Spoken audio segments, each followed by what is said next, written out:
প্রতিষ্ঠার পর থেকে হাইসাওয়া পানি ও স্যানিটেশন সেক্টরের যেসব অঞ্চলে নিরাপদ পানির সংকট বিদ্যমান এবং নিরাপদ পানির অভাবে মানুষের প্রতিনিয়ত অনেক সাফারিংসের মধ্যে পড়তে হয়, সেই সব এলাকাগুলোতে হাইসাওয়া কাজের অগ্রাধিকার দিয়ে থাকে।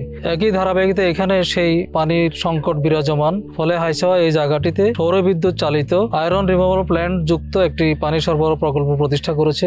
এই প্ল্যান্টের আওতায় এই পাড়াতে এবং এই গ্রামে প্রায় 50-60টি পরিবার এই প্ল্যান্ট থেকে নিরাপদ পানি সুবিধা পাবে।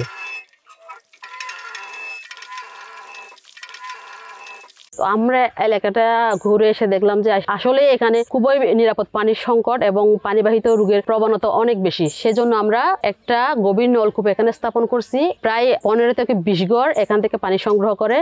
এখন মোটামুটি রোগের প্রবণতা অনেক কমে গেছে এবং এলাকার মানুষ অনেক বেশি হ্যাপি।